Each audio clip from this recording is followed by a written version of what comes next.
Cambria Alayla.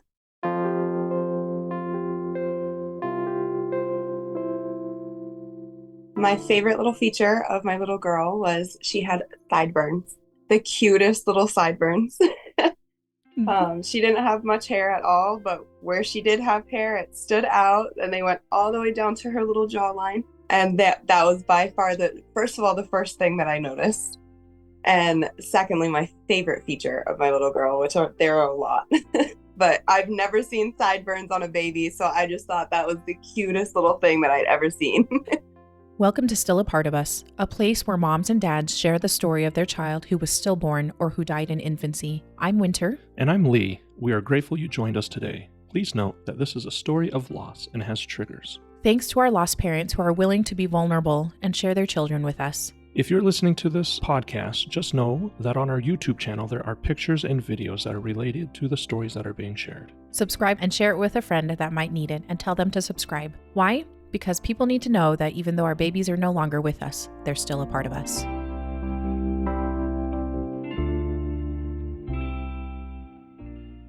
Welcome back to Still a Part of Us. We are so happy to have Makayla here today to talk about her daughter, Cambria, and just so grateful that she just reached out to us because, sometimes it is hard to get a hold of us. So I appreciate you being persistent in trying to get in to tell Cambria's story. So welcome, Makayla. Thank you. Thank you so much, Winter. Well, tell us a little bit about yourself. Tell us where you guys are located and like what your family looks like, especially at the time when Cambria was born. Okay.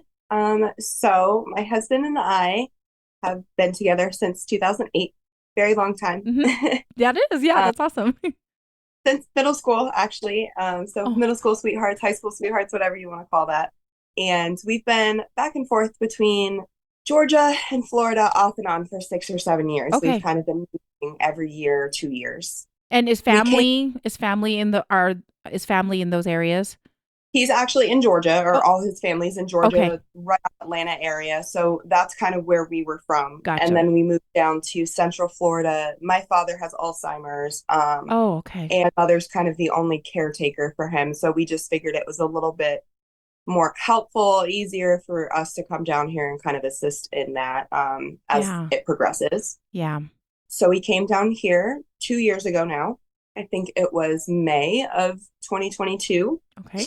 And then my daughter, Cassia, was 3 at the time. So she's just about to turn 5. She's absolutely incredible. And that's just us, me, my husband, and our daughter, Cassia.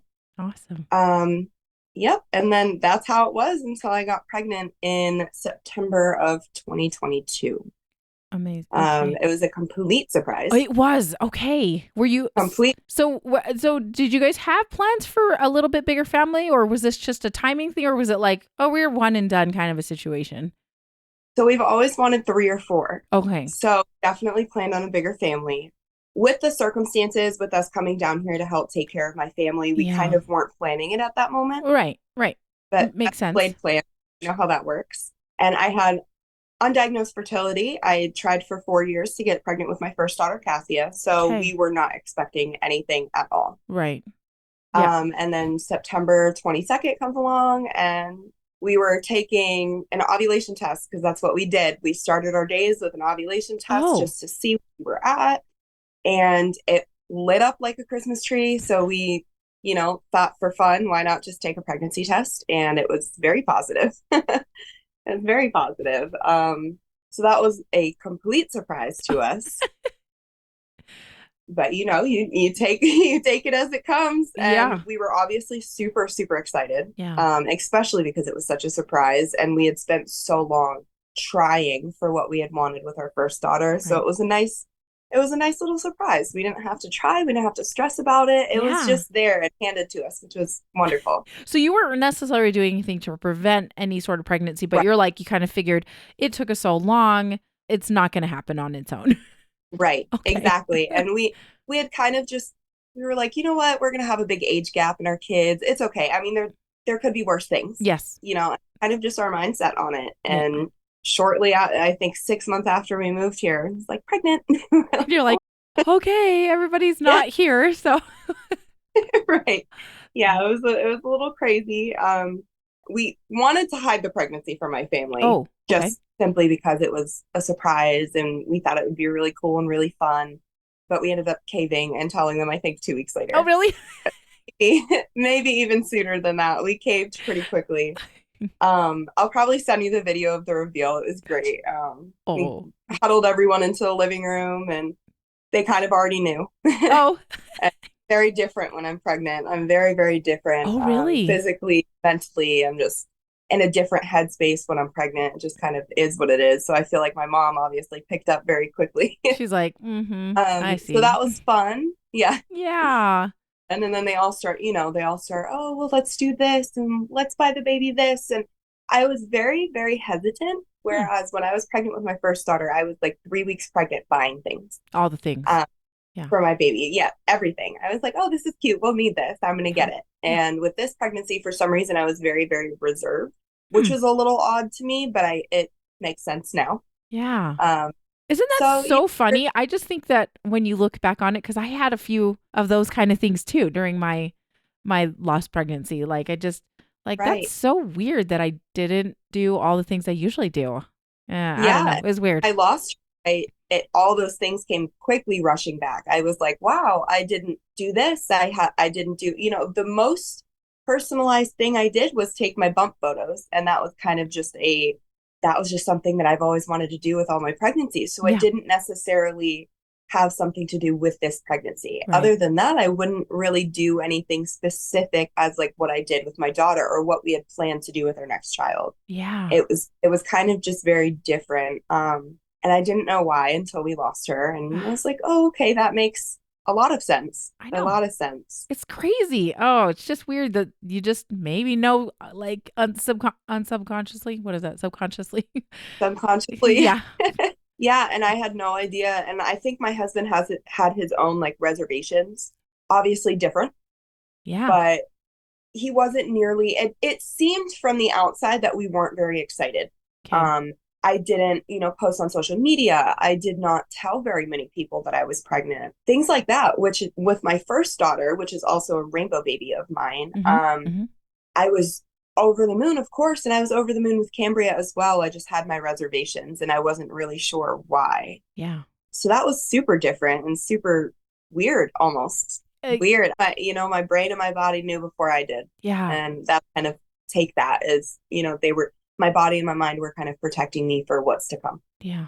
That's fascinating because this is not the first time I've talked to a mom that has said something very similar. It's just It's bizarre. it's insane. It's Hmm. insane. There has to be something that's letting us know what's going on because Yeah. my pregnancy was completely uneventful. Yeah. Everything went beautifully as planned, perfect. She was absolutely beautiful and perfect. There's nothing wrong with me. My health basically steadied out. So I'm a Really. type 1 diabetic. Okay. So yes, and this is a big deal because that is really tricky to, I think, manage. You're considered high risk, right? The entire Absolutely time. off that. Yep. Okay. So I was diagnosed. And you've managed that pretty well. Um, so teenage years are very hard, Mm-hmm. with puberty and hormones and all the things. Yeah. So I spent a lot of my life in and out of the hospital, Mm. primarily up until I was give or take 18 or 19 years old. And that's when I, for one, really started taking my own health seriously and really putting forth an effort Yeah. to keep myself safe and healthy. Teenage years, I don't think I realized that it was this big of a deal. Yeah. You're like, yeah. Like, oh, take some shots, it's fine, and I didn't really put forth my best foot. So I was in and out of the hospital, and my diabetes was extremely uncontrolled. And Mm. yeah, I basically lived in a hospital. So when I turned 18, 19, I was like, I'm done with this. Like, I'm done living in a hospital. I want to live my life. I'm an adult now. And so that's what I did. I got my stuff together and I really started taking care of myself, and my diabetes followed along with that. Yeah. My diabetes had been the best it ever had been, Yeah. up until I fell pregnant with my daughter. And up until 6 months of pregnancy, I was perfectly fine. Everything was beautiful. It seemed to be my body knew what was happening with the new baby, and my body knew that we needed to keep this baby safe. Yeah. And without much effort, my diabetes had steadied out tremendously. That's Um, that's great. Yeah, and usually insulin dependence or insulin resistance, excuse me, is Hmm. a huge thing in type 1 diabetic pregnancies. So I didn't really have that issue except for the first few weeks of my pregnancy. And again, that kind of just went away. And I was like, okay, my body and my brain know what to do and Yeah. they're figuring it out. As long as I do my part, then I should be okay. Okay.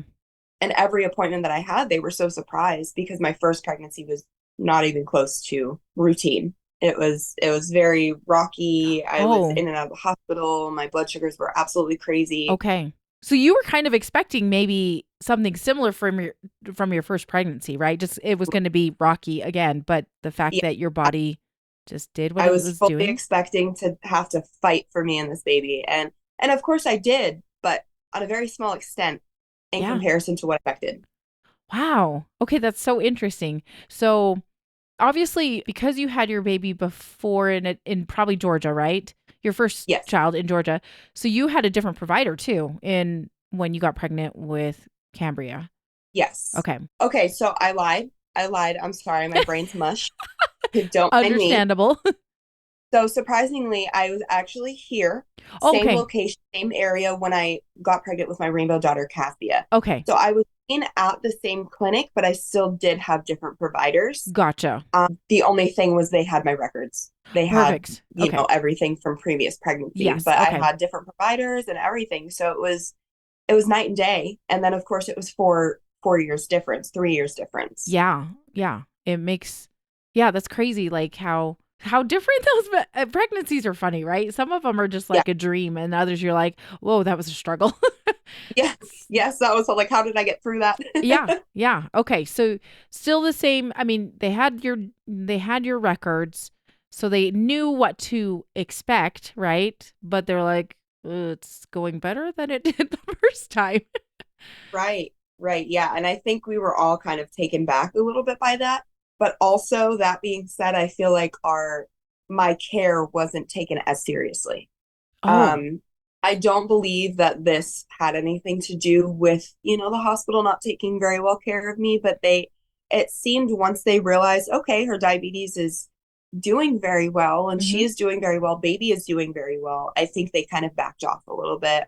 Interesting. Again, I don't think that that could have changed the outcome, but I didn't seem to be getting as much care as I did with my first. My Hmm. first, they were calling me All the off time. hours, like not even during hours, would call me and make sure that me and baby are doing okay Yeah. and things like that. So that was also a little bit different. I was kind of expecting that amount of care. Yeah.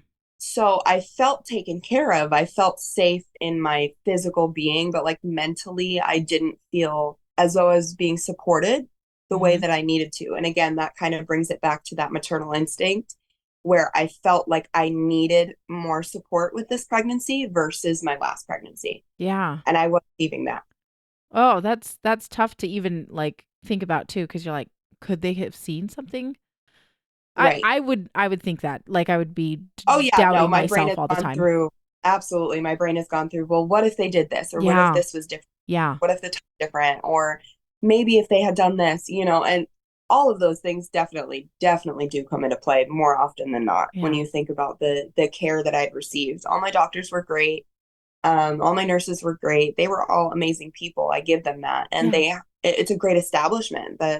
The OB office that I was seen at, I have never had one single complaint. I think I didn't realize the lack of care Mhm. until my daughter had passed away. And then I realized like my mental was begging for that extra care, that extra support, that extra love. And I unfortunately didn't really receive that, but I can understand why. They weren't too worried.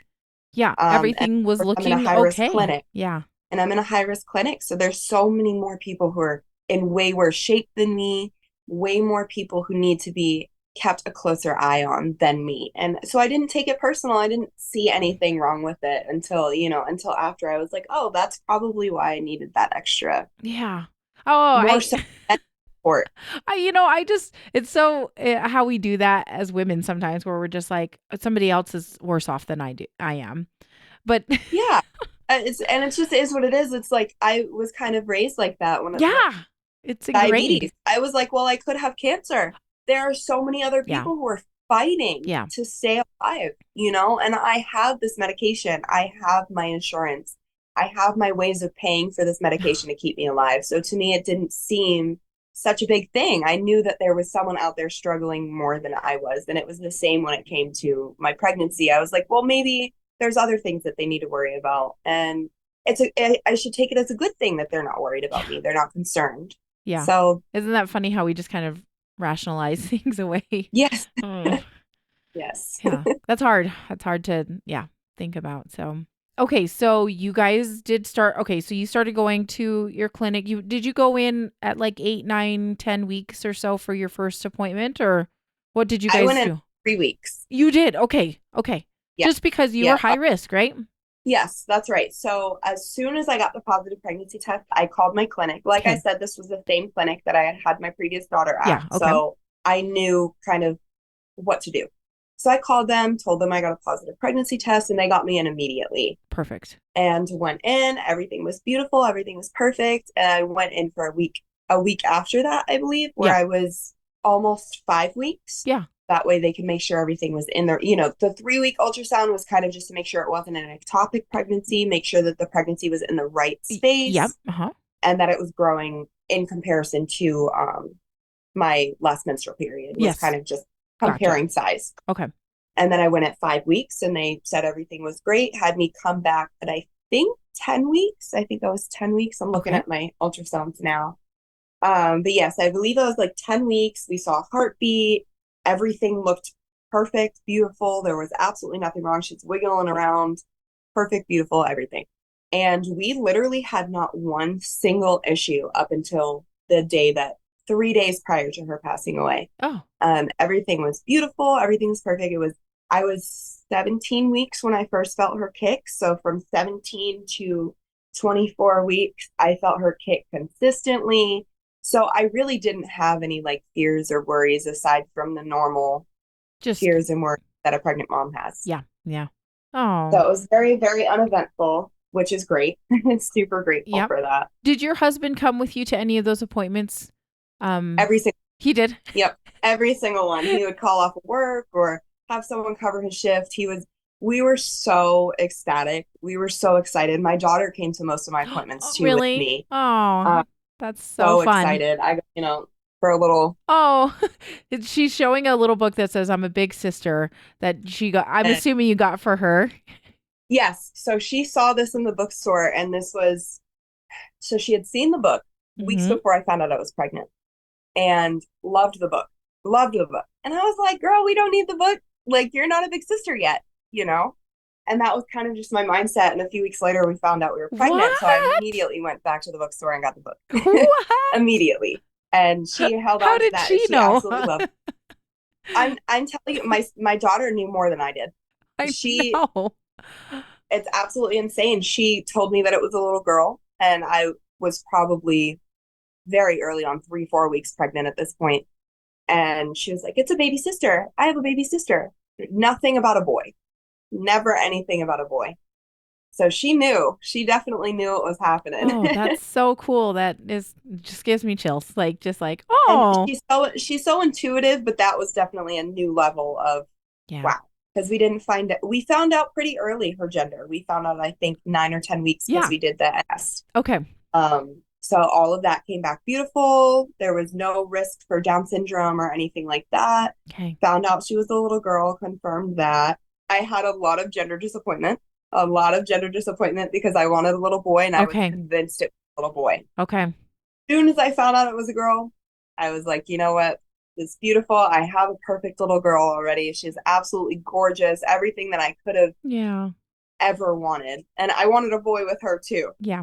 And I took that as a sign. I was like, I'm meant to be a girl mom. Yeah. I took it with pride. I absolutely love my girls. Yeah. And from that second, I was like, you know what? This is what I was meant to be. I was meant to be a girl mom. I was meant to raise beautiful, strong women. Which is so awesome. I'm like, yay. Yes. I was like, you know what? This is my sign from the universe that I am capable of doing that. I've never really been super confident in the way that I handle myself, the way that I portray myself. Even though I am a very strong woman, I've never looked at myself as such. So I took that as a sign and was like, I'm meant to raise these beautiful, strong women and make sure that they're independent and that they're going to change the world. And that was kind of just, I felt blessed. I Yeah. felt blessed that I had another little girl to do that with. So the gender disappointment was very brief, very brief. And, and then I was just in love with being a girl mom. And that was what my world revolved around was my little girls. Yeah. That's so cool. That's so sweet. I also love that your oldest daughter, she's like, yeah, I got a little sister. We're doing this. Oh, she knew it. I think she knew it before I was pregnant. Yeah. Before I was pregnant, she would tell me I was pregnant, and I'm like, she'd be like, "There's a baby in your tummy." I'm like, "Girl, no, there isn't. No, there isn't." And this was probably around the time of conception, to be Yeah. completely honest. She knew immediately. Immediately, and she was my little rock through this whole thing. I'm going to Mm. tell you that much right there. She got me through it, and something very, very crazy is she was also kind of reserved when it came to my pregnancy. Oh. You can only expect so much from a 3, 4 year old when it comes to introducing them to being a big sister or big brother. You can only expect so much, but she was also very reserved. She seemed kind of very cautious, like extremely cautious. Now, if she had seen pregnant women, she wanted to touch their belly and feel the baby move and all these things, and she wouldn't really do that with me. She loved her baby sister and was very, very vocal about that. But she was also kind of reserved, and that was something that I didn't realize until after I lost my daughter. That I was kind of like, we would listen to my daughter's heartbeat on the Doppler, and Hmm. sometimes she would cry and she would get, and it wasn't oh my gosh, that's my baby sister. Sometimes she would get really emotional and really sad, and we couldn't figure out why. And now, of course, now we can put the puzzle pieces together, and we're like, maybe she had some kind of idea as well, Oh. which is absolutely insane. It's really Yeah. crazy to think about now. That's not something I think about too often. So of course now I'm thinking about it and it makes me want to cry because Oh. she was very reserved. She knew she loved this little sister. She knew that she was going to be the best big sister, but it kind of seemed as if she knew that her little sister wasn't going to make it here, Yeah. to be in her arms. And I felt like she was a little bit reserved about that. So Oh.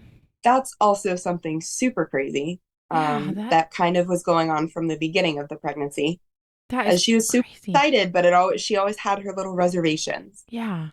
That's And that's kind of how Oh we were. man. I know, seriously, this your daughter seems like, yeah, she is very intuitive, like you said. And Yes. Yeah, she really is. She'll be the first one to tell you if you're getting sick, this and that, but that was a whole nother level that I had never really seen of her. And then, fast forwarding when my daughter did pass, she knew, which was absolutely insane to me because we just didn't feel comfortable bringing her into the hospital when I had my daughter and things like that. So she was with my parents, and there was no news of what had happened, and my daughter was an absolute wreck. She was just an absolute wreck. She knew exactly what happened, and I stand by that. Everyone's like, "Oh, she's 3, she's 4." Like she doesn't know what's going on, but she did. but She she did. definitely Yeah. definitely felt it Yeah. as much as we did, which Yeah. is insane. That is crazy. But it also is really cool to think about her being able to go to all your appointments and like be there for all of that. Just I mean, cuz she Right. wants to I mean, she has a bond with her by being there for her life, right? The time that she Right. was here. That's cool. Yeah. That's really cool. You guys had your 20-week anatomy scan, is that right? Okay. Yes. And I know you've So, been doing ultrasounds up until then, but this is the big one. Um, right. how did that scan go? So a couple weeks prior, they had suspected a heart murmur, and Oh, my daughter had a very, very slight heart murmur as well. okay. So when I went in for my 20-week appointment, everything cleared out. They Okay. figured out she did not have a heart murmur. Okay. They had still scheduled me for the pediatric cardiologist Oh, okay. to do the Just to in-depth, but I think that that's just if you're high risk, I think that they do that anyways. yeah. And we had gotten cleared for the heart murmur, but everything was absolutely perfect at my anatomy scan. She was weighing a week ahead, measuring a week Okay. ahead. Everything was perfect. She reacted to being photographed, as I called it. So anytime the wand would go over her, she would react and give us a wave or Oh, cute. something to know that, to let us know that she knew we were there. Yeah. she was flipping crazy. She was very, very, very active. Yeah. But only during ultrasounds. So when we were not getting an ultrasound, she was very quiet. She would just lay there. She was what I called her, she was my chill baby, because my daughter is absolutely insane in the best way possible. She is crazy. She's going from the second she wakes up to the second she goes to Yep. sleep. I absolutely love it. But this was definitely not my second daughter. She was my nice, chill little girl Yeah. who just kind of goes with the flow. Yeah. But yeah, so the 20-week ultrasound went great. We confirmed that she was a girl. And so that's this photo here. And that was 21 weeks. Oh, yeah, fun. And this was 21 weeks as well. The Oh, doctors kind of showed that's a her nice eating picture. and things like that. So yeah, it went beautifully. It was actually very quick. My first daughter was very long, very extensive. So I was kind of expecting that going into my anatomy Yeah. scan, but it was very quick, as quick as an anatomy scan can be. Yeah. They were absolutely so pleased with how she was progressing. Oh, Everything was perfect. And they had no concerns at all. okay. That's reassuring. Like that feels Yeah, nice to walk out of that appointment feeling like, okay, absolutely. baby's intact, looks good, heart's a flowing, and everything is going well. And Yeah, we then, were on cloud nine at that point. We were absolutely good. We know that's the big one. yeah, it That is is. the big ultrasound that kind of explains a lot and Mm-hmm. tells you kind of where you're at and where baby's at. Yeah. And so we felt so relieved. And again, when I had my reservations, that kind of pushed that to the side a little bit. Yeah. I don't think my reservations and concerns ever went away fully, Okay. but I feel after the 20-week ultrasound, we kind of were able to breathe a little bit, and we Mm-hmm. were kind of like, okay, well, maybe our feelings are off. Yeah. Maybe we're wrong. Maybe, and at that point, we weren't like, oh, she's not going to make it, or oh, this or that. We didn't know what we were expecting. We just knew we were expecting something. Yeah. So that was really hard because we were like, okay, well, with the anatomy scan, there was no physical Yep. abnormalities. There was no deformities. There was no Down syndrome as we could tell. There were no anything that they could add on to our girl to give us more concerns. Mm-hmm. It was very easily taking away our concerns. Yeah. And you're like, okay, maybe we're just being Yeah, and paranoid about something. Yeah. Or extra cautious about it. right. We had Mm. had experiences with difficult pregnancies and Yeah. losing pregnancies and miscarriage, and so we had that experience that it was like, okay, maybe we're just a little cautious. It's been a while. Yeah. It had been 3.5 years since we had been pregnant with, since Right. the last time. Right. Like maybe we're just a little bit older and more aware of the possibilities, Yeah. which is, I think, played a big part in it. It was like we were just a little bit more aware and a little less immature and kind of, oh, we're having a baby. We knew Yeah. the risk. We knew what could happen, what has happened to people, our friends and stuff. We were older. We had seen people lose babies, and we had seen people have healthy, beautiful pregnancies and babies. So we had seen kind of all All of it. and we kind of were just a little bit more aware, and that was kind of what we chalked it up to. We were Okay. like, okay, well, we're just That's it. a little bit aware. We've seen a lot more Yeah. since when we had our first daughter. Yeah. So after that, we were on cloud nine. We were absolutely so ecstatic. We went out and bought a bunch of things. We were not going to announce the gender until she was born, Oh, or okay. her. So we knew, and my immediate family knew. My husband's family did not even know that we were pregnant. Oh. Ooh, can I bring it back for a second? Yes, please do. I need you to because I need to Okay. hear about this. Yes. So his family, so again, they're in Georgia, we're in Yes. Florida. Uh-huh. Since it was such a surprise, we were like, we're just not going to tell them. We're not going to tell them until baby's here. And we're going to show Georgia with a brand new baby. And that was our plan. Oh my gosh.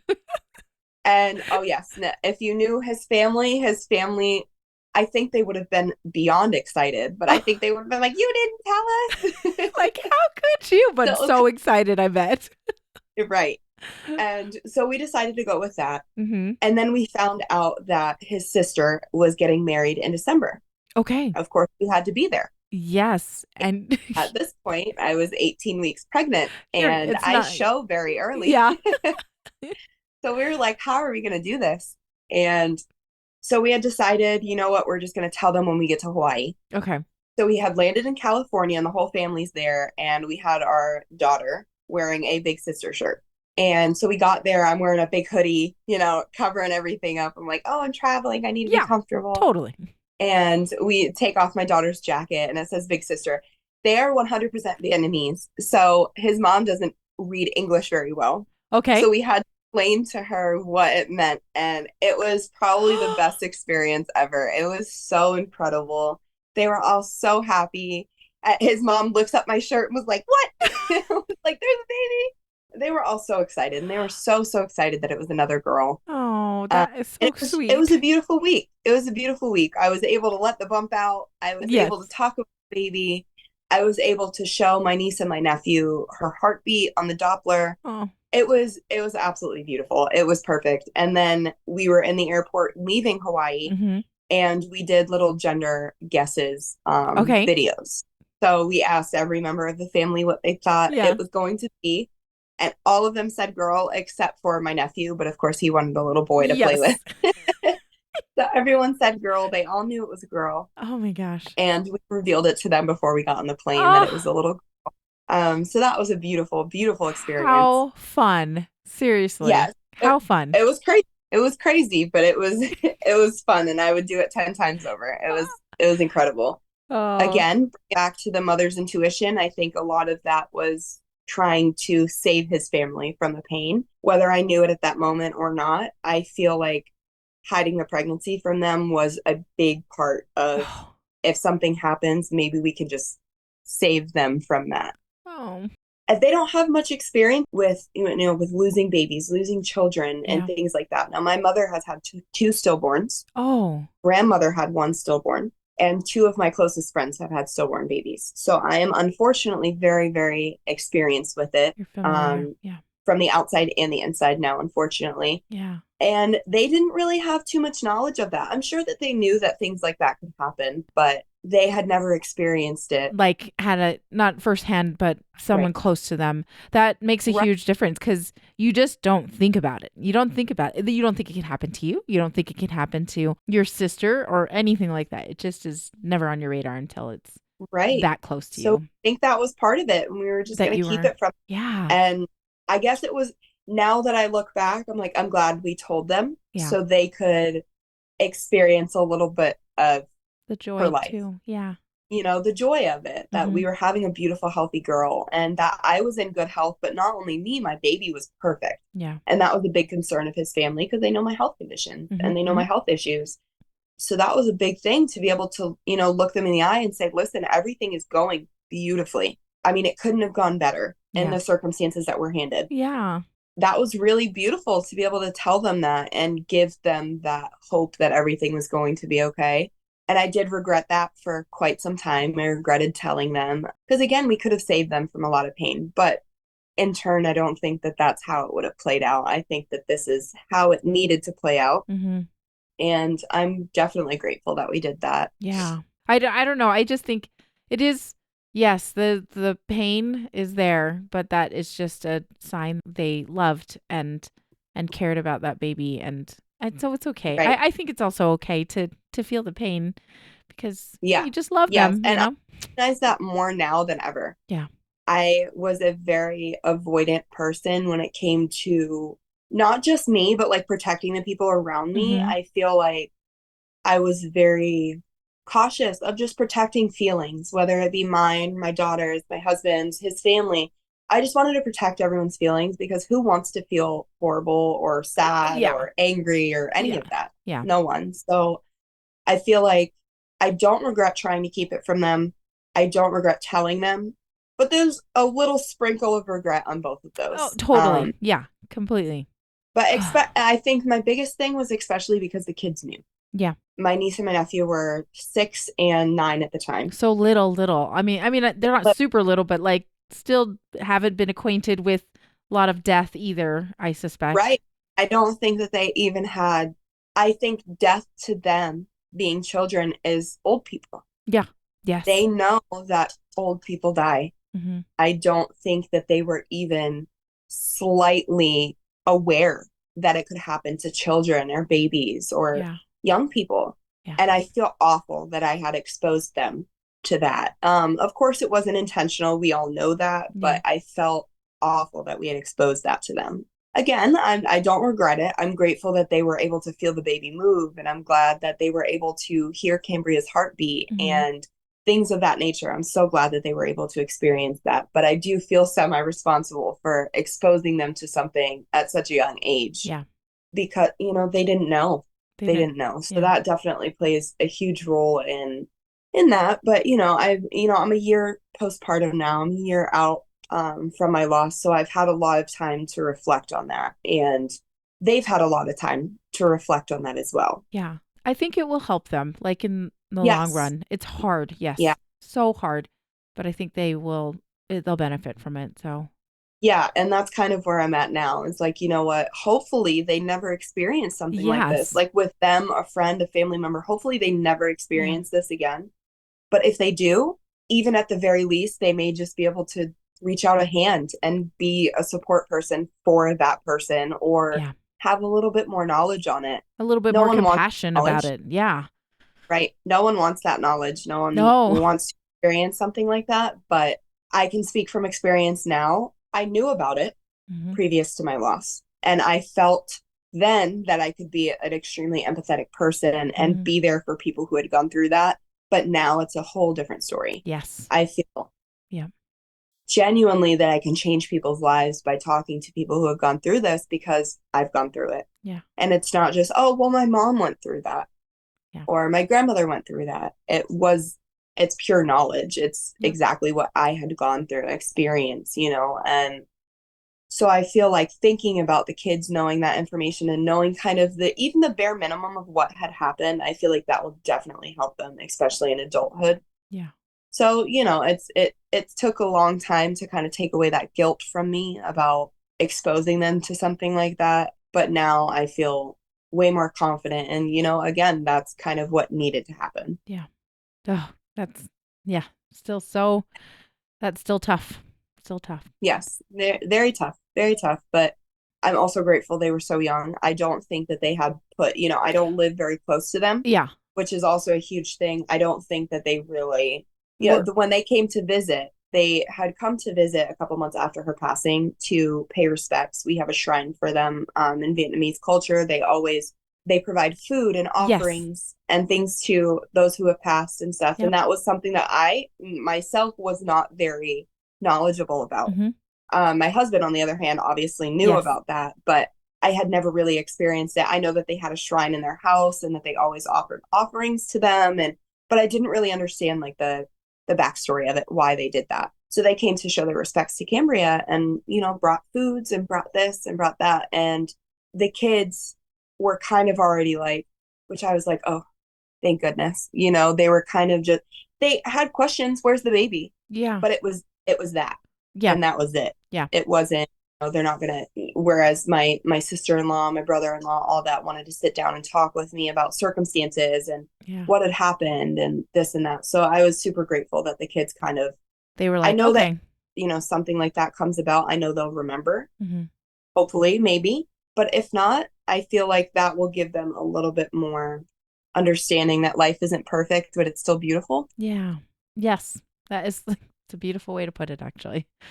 When you, They got to experience the happy part. That's yeah. all I'm concerned about. Yeah. And that's nice too. Like to have that because Cambria is part of who your family is and their family. And they may not see her or have met her, but that's still part of your family. So, and that is important, I think. Okay. So you had your anatomy scan. That was going well. Everything was going well. Second trimester, everything was fine. Did they end up doing any like, okay, we're going to start monitoring the baby a little bit more? Because they sometimes do that with high risk pregnancies. They do the non-stress tests a little bit more frequently, but maybe not. I think it just, like you said, depends on your clinic. And it sounds like maybe they backed off a little bit. So how did that Yes. care look like closer to the So with my end? first pregnancy, I had NSTs, I think, from 28 weeks on. Okay. Yeah. So I think I thought then that that was super early. Now when I went in for my anatomy scan, I was 21 weeks and 2 days when I went in for Okay. that. And they had not set up any other like precautions or anything like that. Mm-hmm. They said, as far as I remember, I think they said they would start NSTs at 28 weeks as well. Okay. unless, anything came to play. There was something wrong with baby, that, my health was declining, whatever the case was. But I think they were looking to start at 28 weeks. So from there on, I know I had one appointment until or before my 28 weeks. Okay. Still had that one ultrasound to come in and make sure everything was doing well. And then as far as I knew, we were going to start the NSTs at 28 weeks, but there was nothing else. They were like, you know what, baby's perfect. Everything's great. You're good to go. Okay. So tell me then how things progressed from there. Okay. So I went home. Everything was beautiful for the next 3 weeks. Yeah, give or take 3 weeks. Okay. My husband went back to work. Everything was beautiful. Like I said, we had that trip in December. So we had the trip in December, got back, and I think we had our anatomy scan very, very soon after, or maybe even the week we got back. Gotcha. Okay. So that happened all very quickly. So we were kind of just like winding back down, getting back, into a schedule, and everything was great. And then February 14th of 2023, which was Valentine's Day, my husband and I went out. We had dinner with our daughter, and everything was beautiful. We had this beautiful little like candlelit dinner. My husband got us flowers for all three of his girls. Got us flowers, got us little gifts, a big teddy bear for our daughter. It was an absolutely beautiful evening. And then we sat and watched a movie. I wasn't feeling great, but I wasn't feeling bad. My blood sugars were still perfect. There was no clear-cut signs that something was wrong. I just chalked it up to, okay, well, the weather I know was really, really weird that week. So I figured maybe I'm just getting sick. Yeah. Okay.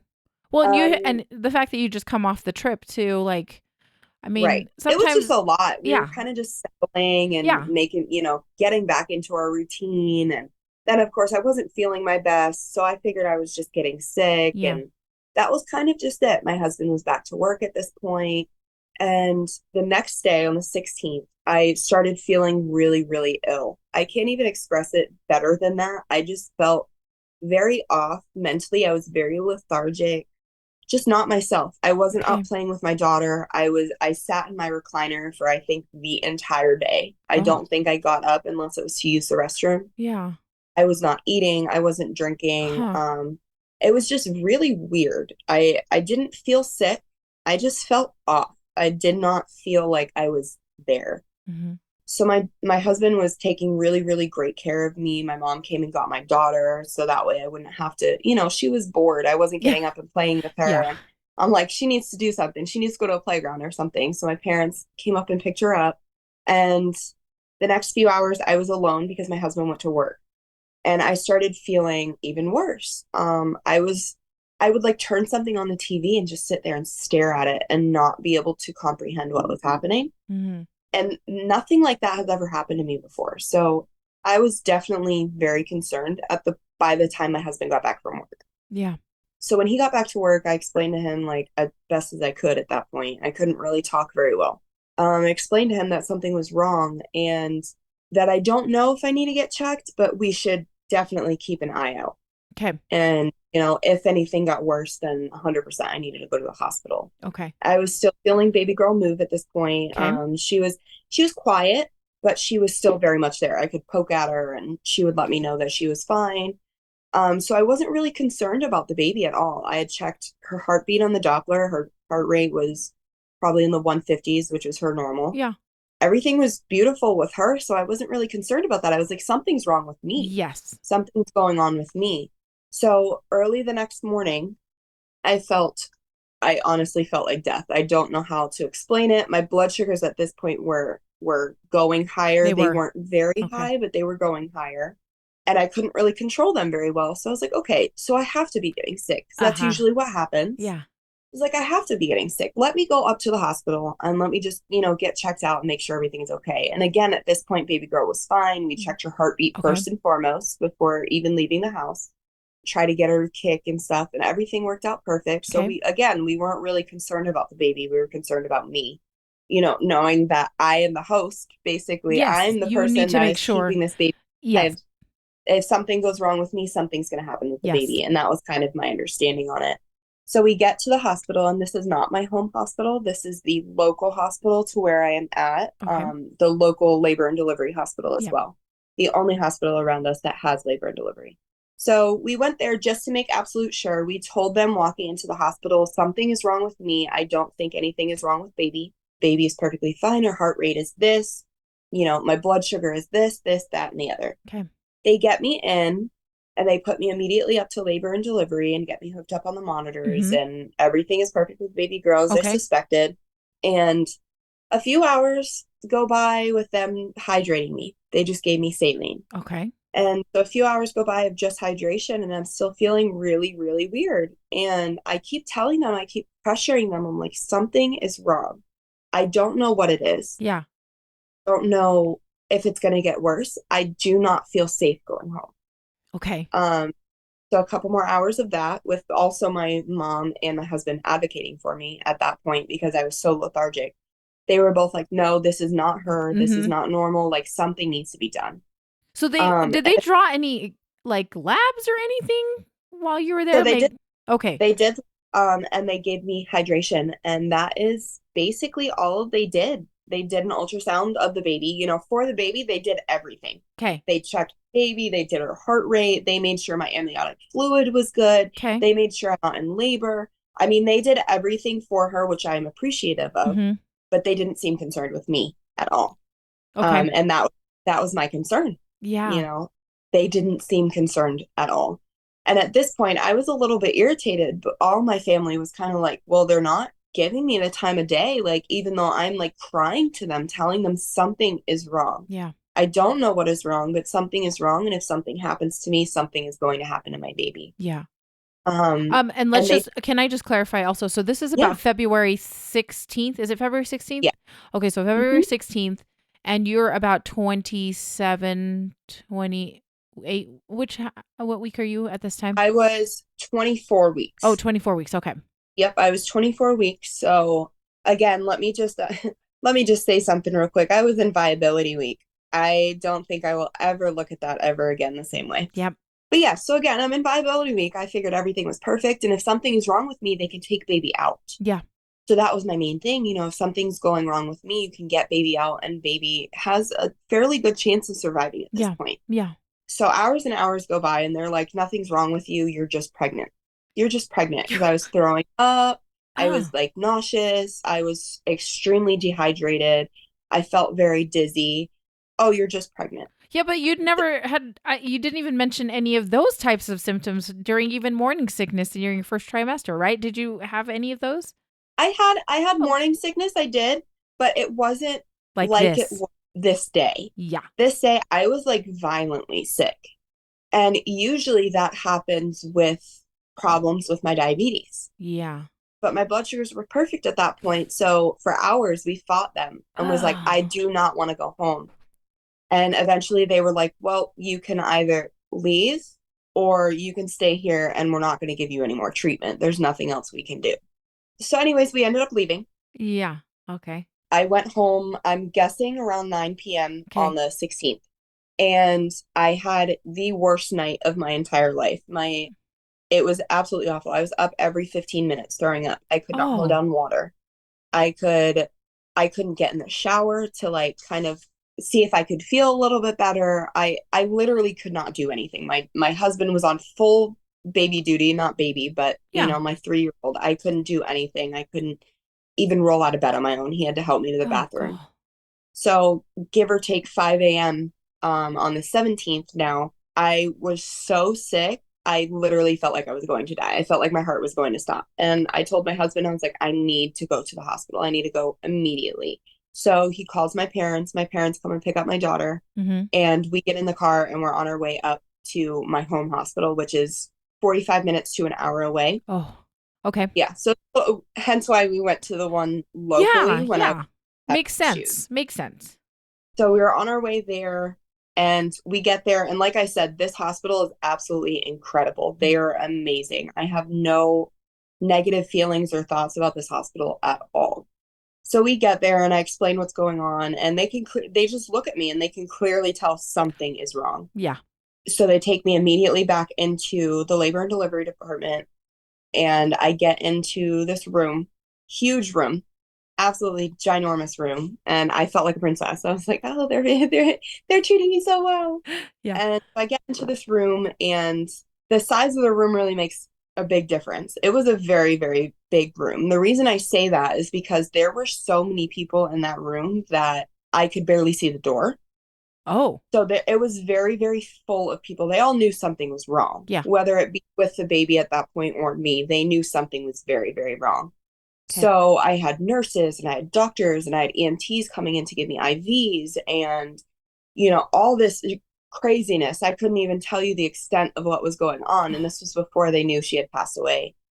So everything was just super crazy. And at this point, I'm like, okay, I need to check out. And I kind of did, like mentally, I kind of just checked out. And I made sure my husband knew that. It was like, I need you to just keep an eye out on everything and make sure everything's good because I can't. Yeah. I cannot do that right now. Yeah. So I kind of just checked out. And the next thing I remember was a doctor, ironically enough, the doctor that had come in had helped with my delivery of my first daughter. Oh, really? And to me, that was a really good sign. I was like, oh, well, maybe she's fine. And like Yeah. this and that, like this is my sign that everything's going to be okay because he was absolutely incredible. And he's the one doctor that I really remember from my birthing experience with my first daughter. Okay. So I was like, okay, that kind of calmed me down. Yeah. And he had said a few things. I couldn't really exactly tell you what was going on. I'm sure he asked me like what was going on, how I felt, this, that, and the other. He brings out a Doppler and is looking, I tell him normally where I find her heartbeat. Yeah. And he could not find her heartbeat. So he goes all across my stomach, probably like 15 minutes. This man was an absolute saint. Probably about 15 minutes, he looked for a heartbeat for my daughter and couldn't find it. So he calls in someone else and they're looking through, going with the Doppler and everything, still can't find a heartbeat. At this point, I'm still a little bit checked out. So I don't think that I had realized the severity of the situation. I was like, oh, she's just hiding, oh, she's sleeping or whatever. Like, there's no other possible explanation for Yeah. why they can't find her heartbeat. Of course, there isn't another explanation, but I was like, maybe she's just hiding. Yeah. My thing was my blood sugars were so insanely high at this point. I felt awful. Yes. Yeah. So What? I figured that she kind of did too. Yeah. And that was kind of that was how I got myself to calm down was she probably feels awful too. So she's probably just hiding out. She's probably just curled up in a ball, like trying to feel better, Yeah. and which sounds like me when I'm trying to feel better when I'm in that situation. So I was very confident that she was kind of just like hiding out. And so after three people had checked with the Doppler and could not find her heartbeat, they called in an ultrasound machine. The doctor comes back in, that same doctor who had helped me with my first daughter, and comes back in and scans me. And I immediately see, like this beautiful little side profile, but she was not moving. So I kind of looked at it for a second. I could see her heart. And, of course, at 24 weeks, they're still very little. So you can kind of see their whole body on the ultrasound machine. It's not like a 36-week baby where Yeah. you can only kind of see a little portion. So I could almost see her whole torso and I saw her heart and I knew it wasn't moving. So I knew at that point, but I definitely needed that confirmation. I mean, it's so silent in that room and there's no exaggeration, probably 20 people in that room. I couldn't tell who they were or what they were there for, but there was probably 20 people in that room. My husband's on the far right side because the ultrasound machine's here. I'm in the bed, the ultrasound machine's here, and my husband's over on the right side of the room. And you could tell he was a little distraught, but I don't think he was processing it Either. either. Yeah. I was going to say, I was like, We were kind of just like, okay, so what next? Like, I don't think, even though it was very obvious that she was gone, I don't think that we realized. We were kind of like, okay, well, what's next? What do we do now?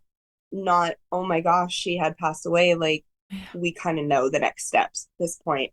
So I looked at the doctor and I said, her heart isn't beating anymore. She died, did she? And he said, yes, I'm so sorry for your loss, Makayla and Alex. I'm going to give you some time. And these doctors and nurses are going to work on you because right now you're the main concern. Unfortunately, there's nothing else we can do for your daughter. So now we need to work on saving you. So that's what they did. They kept me in that room for, I don't know, it felt like ages. And they transferred me straight from there to an ICU room.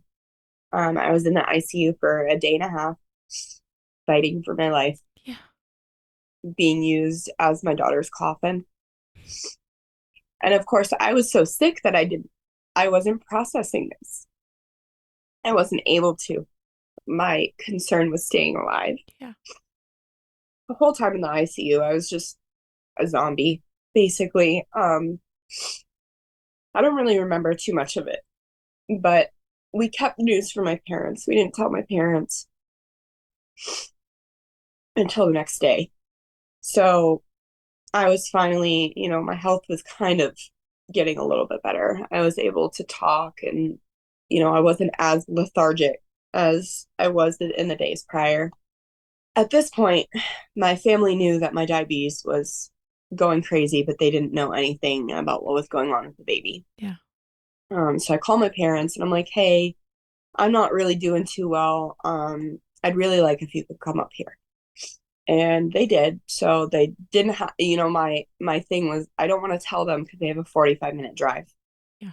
And I'm not about to have them driving for 45 minutes, a complete wreck. Yeah.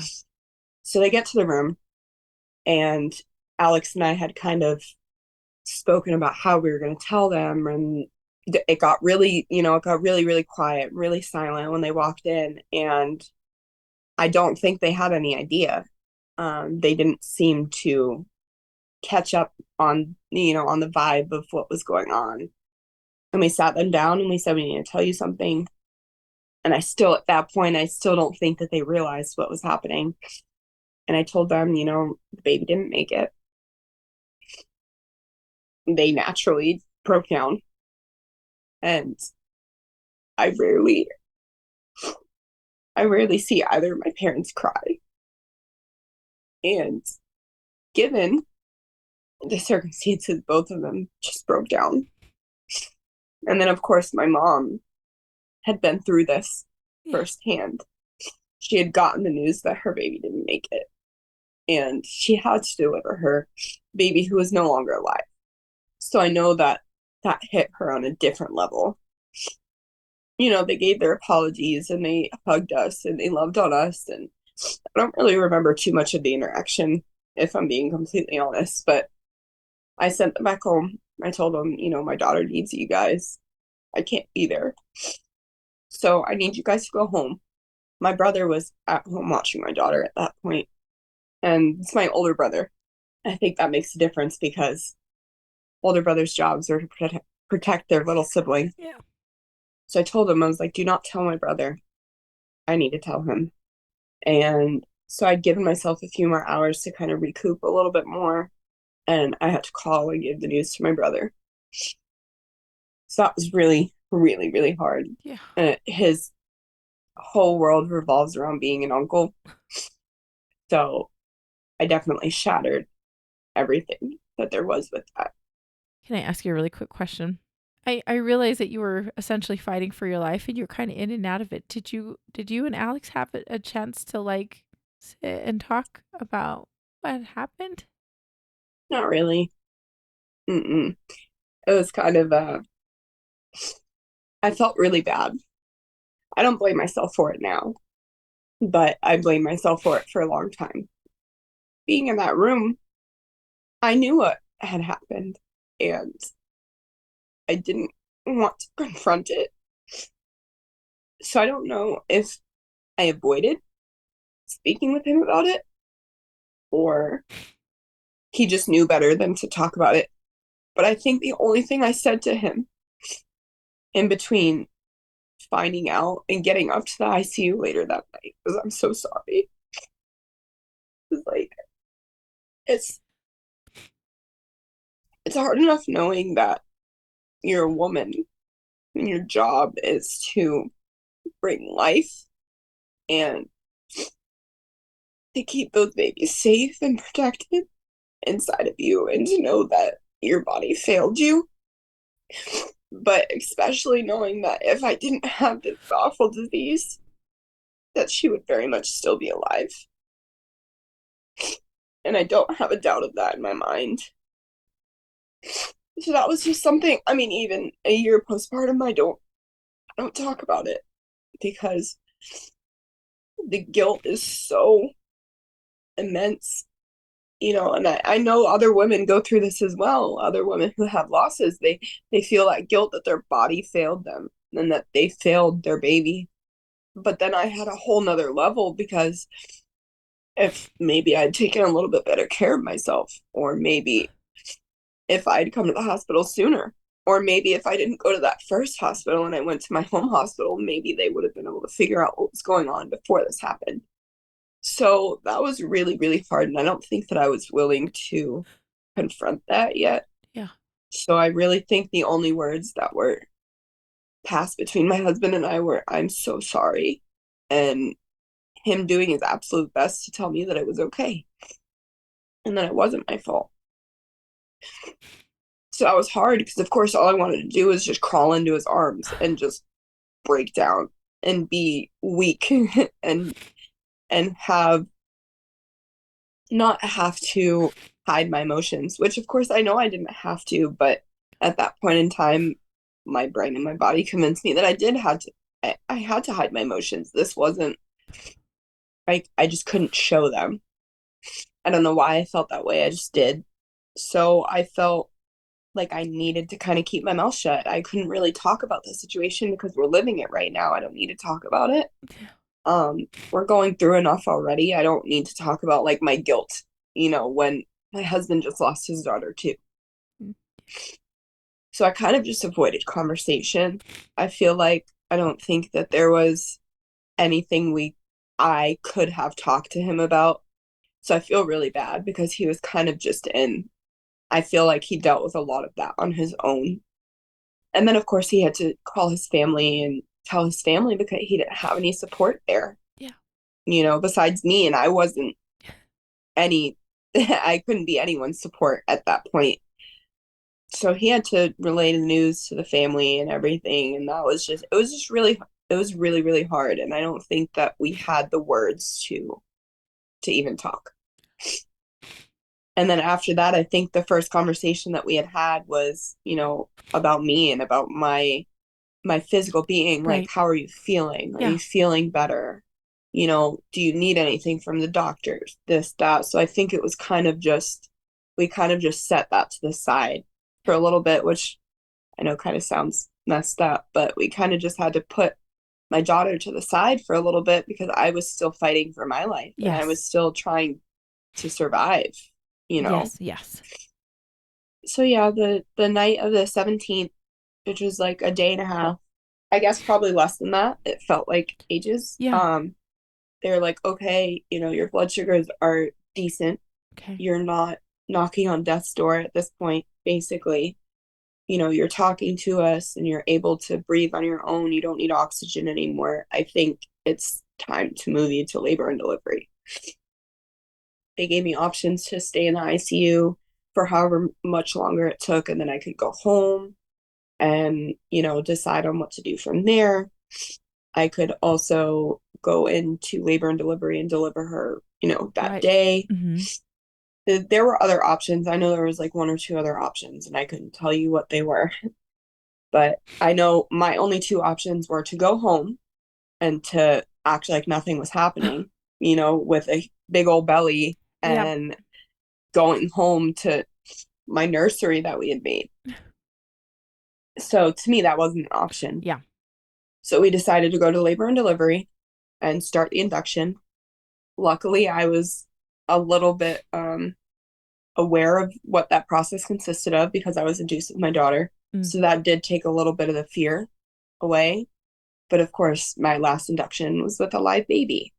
So that being said, I didn't know what I was in for. So when I get in there, the nurses, I mean, they were absolutely incredible. I can't even put it into words how incredible the staff was. They gave us like almost 12 hours of just laying there, and they let us shower and, brought us in all these little like things that could help, calm us down, keep us in a good mindset. And brought in crossword puzzles. I mean, they did the absolute most. They brought in everything. They were there if I needed space. They weren't. They were just absolutely incredible. So for the next like 12 hours or so in labor and delivery room, we were kind of just preparing for birth. And that being said, we didn't really prepare for like the after part.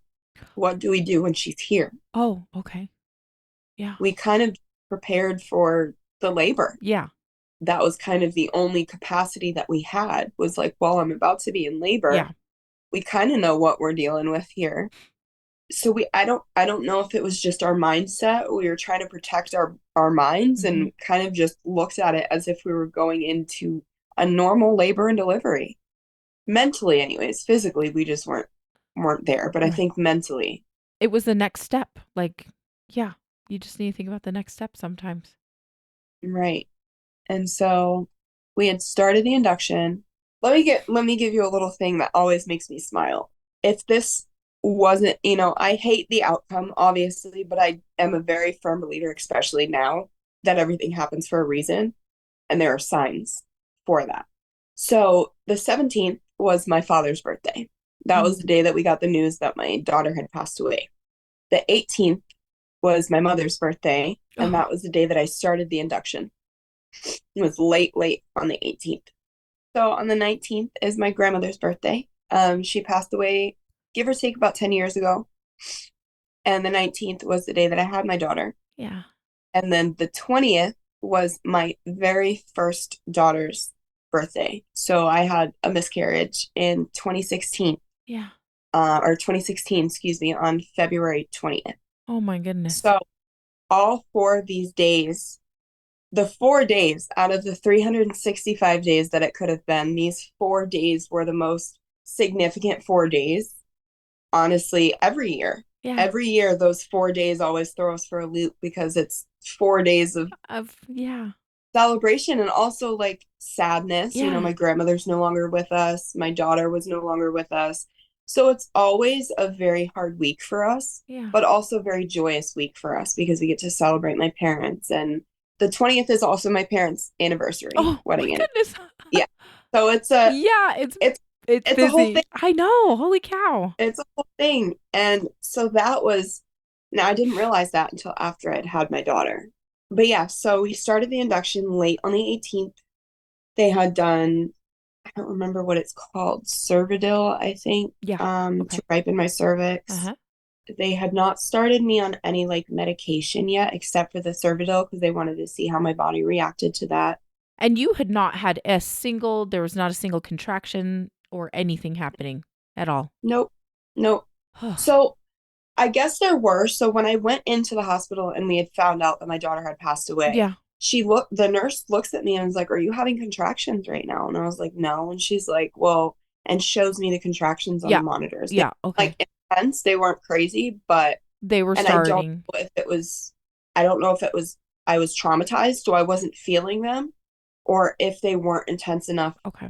that I could feel them. I don't know, but apparently I was contracting. Okay. So I think that is why they started me on the Cervidil versus just starting me on the induction medication and calling it a day. Right. And I wanted to see how my body would progress first and foremost. So they started me on the Cervidil, and then that was probably like 8 p.m. I think it was midnight. They came around and did a cervix check, and I hadn't really progressed, so they gave me some more Cervidil, and that had worked the way that it was meant to. So a few hours later, they came in and did a cervix check, and that's when they started me on the Pitocin. Okay. I had decided this a while ago that I wanted to do a completely unmedicated birth. For my next child, I got the Okay. epidural with my daughter, but it failed twice, so I Oh, went through it anyway. everything anyways. I know. I was like, So hey, we're gonna do my next birth completely unmedicated. Okay. Obviously, the circumstances were different than what we were expecting. Mm-hmm. So I had made it to probably 5 centimeters before I was like, okay, like I asked for meds, but it wasn't even for the pain. I was like, I need something to get out of my head. I need anything at this point, Yep. I was hours away from meeting my daughter who was never going to cry, who I was just going to have to give over to strangers. I needed something. So they gave me the gas mask. I don't even know what it's called. That's probably just some nitrous oxide or something like that. Like stew or nitrogen, yeah, something like Yeah. that. And I was just using it so often that I don't really even remember that last like 2 or 3 hours of labor.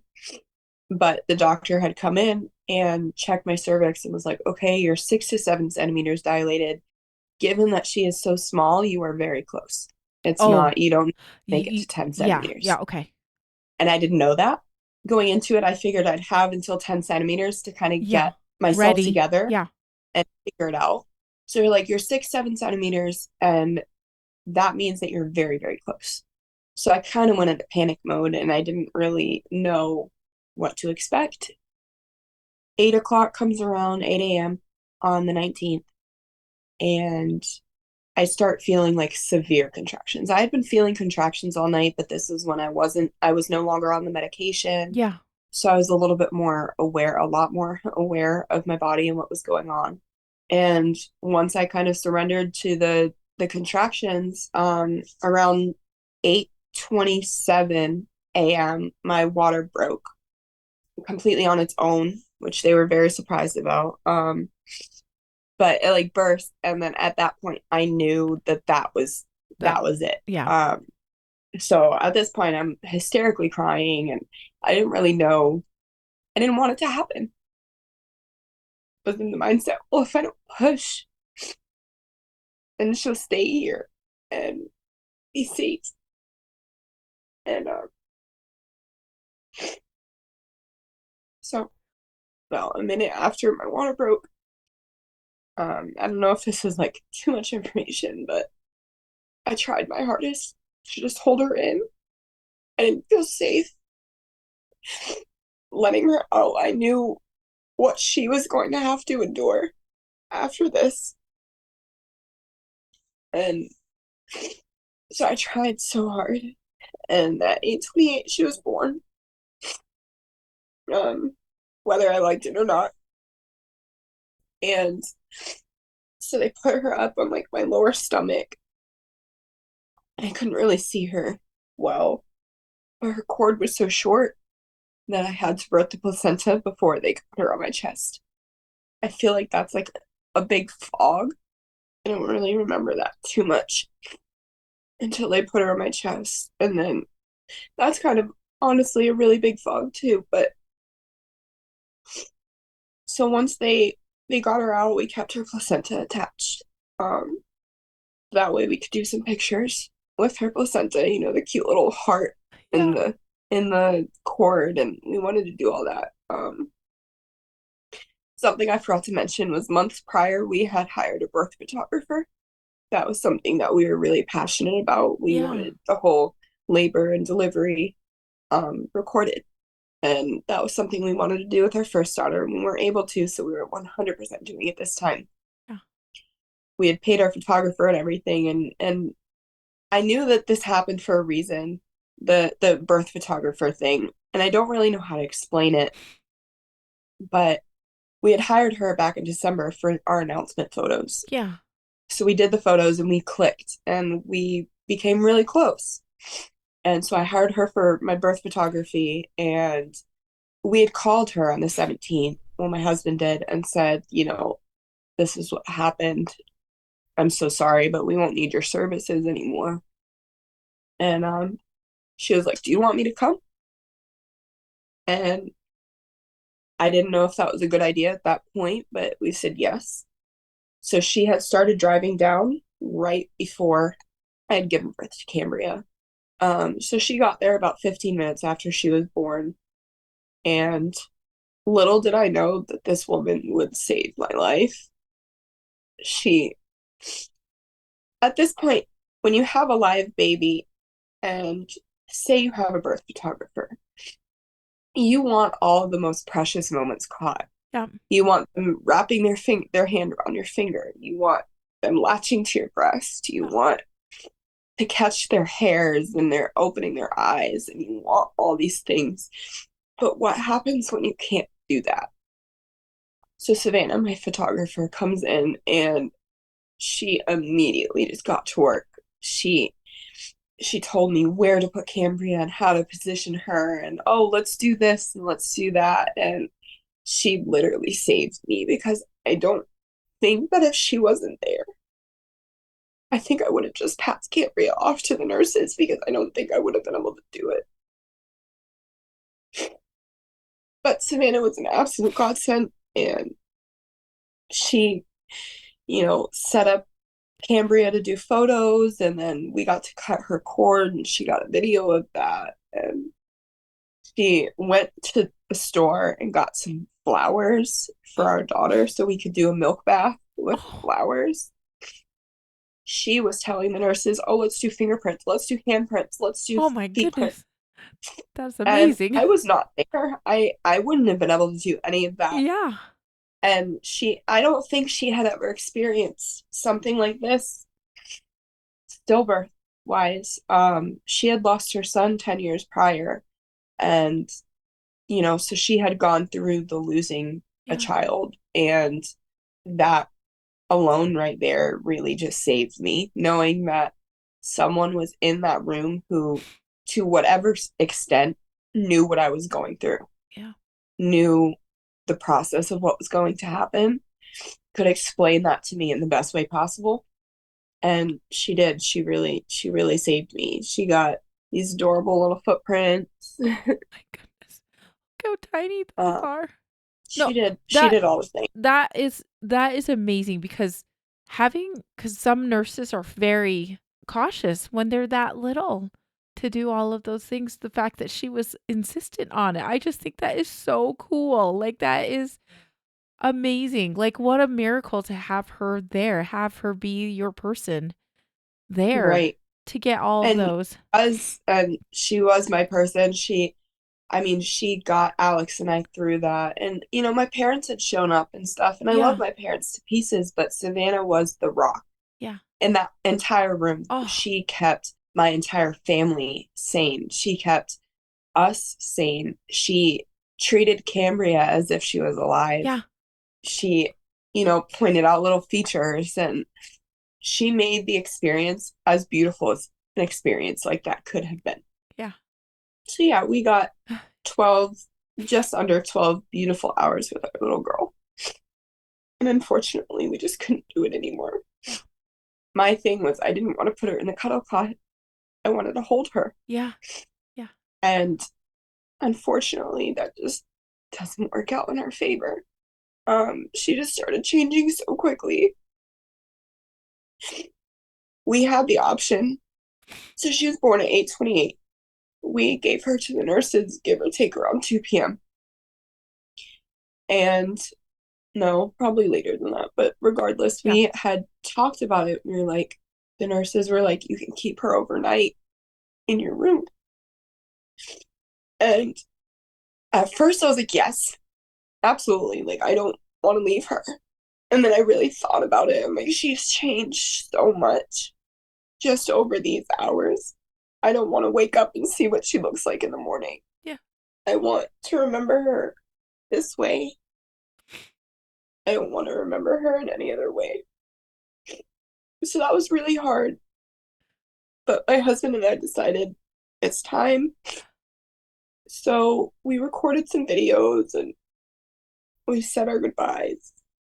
We walked with the nurse to a room where they keep the babies before they're moved to the morgue. And that was it. We had to say goodbye less than 12 hours after we had met our little girl. And I think the hardest part of that was knowing that it wasn't just goodbye. It was, she's gonna go sit in a morgue alone, cold, uncomfortable. And that was so hard. That was that was probably even harder than delivering her. It was just knowing that that was the last time I was going to see her. Yeah. The last time I was ever going to touch her or feel her. It was really hard. We were walking her to the room, and this nice gentleman came out. And of course, we're in a labor and delivery room, so we're hearing babies and, Yeah. mom's laboring. And this man comes out of a room this little like bassinet, like the clear bassinets they give you in labor and delivery, and she's in the bassinet. She's all swaddled up and just laying really peacefully just in the middle of the bassinet, and this man walks out and with a big smile on his face, and immediately you could tell he was going to say congratulations, and then he realized, and I don't think I'll ever forget the look on that man's face. A complete stranger, just like I don't know, that man's face will stay in my head forever. He like had the C on his lips. He was going to say congratulations and then took it back. And that was so hard. And that's something that really haunts me because I still had a baby. Yeah. I still just went through labor and delivery. I still just went through that. And we still did just meet our daughter. So that traumatized me, and I don't think I'll ever really get over that. Yeah. It was one of the hardest moments of being in the hospital. Yeah, it feels so unfair. Yeah, very. And then I was discharged. Were you feeling okay? Like, did everything go, like, you were just in the ICU. I just want to point that out. So I'm just, Yeah, was the labor yeah. okay? Was it? Usually, Yeah. so with the diabetes, like I said, I had lived most of my, adolescence in a hospital. Usually I was in there for weeks at a time. It wasn't I was in for like a day and then went home. It was almost never like that. So it's very surprising to me, but I don't know if this was the universe just like looking out for me, trying to make it a little bit easier. Yeah. I don't know, but I recovered with my diabetes very, very well Wow. and very quickly. And so the day I went to give birth to her, I felt almost like a brand new person Wow. in regards to my diabetes. And usually even when I get back physically to 100%, it takes me a few days to feel 100%. So I might be mentally 100% because I'm feeling better and this and that, but like my body needs some recoup time Right. usually. And it was kind of traumatic that I felt so good. Not good, but like in comparison to how badly I had felt, Yeah. I felt good. And then I had just given birth on top of that. And I don't know how, but I felt physically probably as good as I could have felt. Yeah. And again, I don't know if that was the universe like looking out for me. She's already been through so much. Let's just try and help her out in this area. Oh. Right. So I'm curious, did the doctors say that she passed because of the diabetes complications? Is that what they ended up writing it That as? was basically the consensus. Simply because I had gotten, I'm like all over the place. I'm so sorry. So No, I had it's gotten fine. a 3D ultrasound 7 days before she had passed away. Okay. And this was that. She Oh, was absolutely perfect. she's showing us this beautiful picture of her. It's really good. And Yeah. her hand is just right next to her face. Like, how cute is that? Yeah. And she was perfect. And this was a week before she had passed away. So that being said, all the doctors pretty much had the same understanding as I did, is Okay. that it had to have been my diabetes. So there's this thing called DKA, diabetic ketoacidosis, Yeah. and that's when your ketones start attacking your body. And if you can't get rid of the ketones fast enough, this can lead to paralysis, death, all sorts of lovely things. So that being said, the day before she had passed away, everything was perfect. My blood sugars were perfect. Right. Everything. I can't think of one thing that was out of the ordinary besides my like lethargicness. Her heart rate was the same. Everything was perfect. And given that information to the doctors were like, we have no other reason to believe that it was something else. Right. And that leads me to after her passing, I opted for no autopsy. Okay. And the reason for that being many reasons, of course, but the main reason was I knew that it was the diabetes that killed her. And I've had some people like, oh, well, you don't know. And that's very true. And that's very true. It could have been something else. But my daughter had already been through so much. Yeah. And so have I, because I was fighting for my life the last 3 days of her life. Right. So was she, and she had already been through so much that I couldn't see myself allowing them to do that to her. And I know moms who have gotten autopsies on their children. And I know that that can bring peace of mind, but that can also bring so much more trauma. Yeah.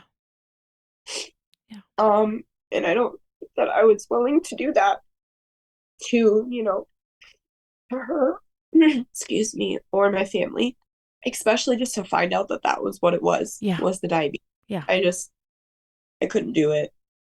And even the doctors, they obviously can't give me a clear-cut answer simply because I did not get an autopsy.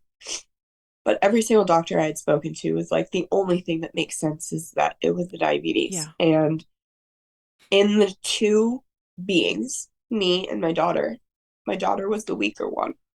Yeah. So the ketones basically probably attacked her before going after my major organs, which is usually the first thing that it would do is go after my organs. Yeah.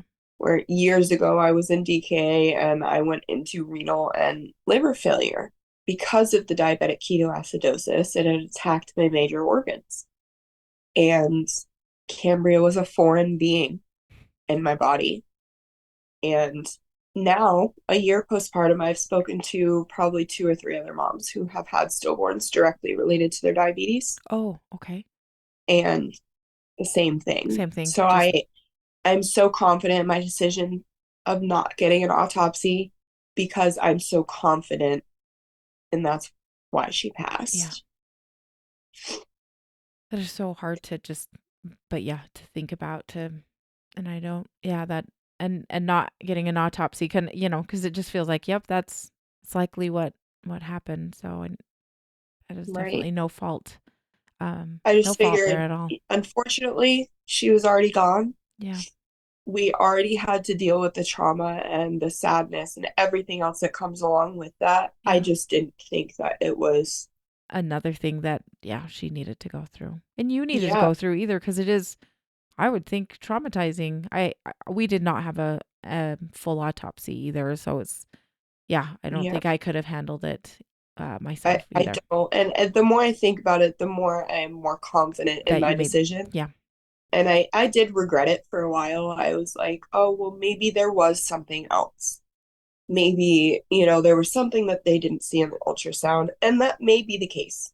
But I have decided that I'm okay with that. I'm okay with knowing my reasoning and knowing that I know enough about my own body and my own disease to feel confidently in, in what I believe, unfortunately, ended her life. Yeah.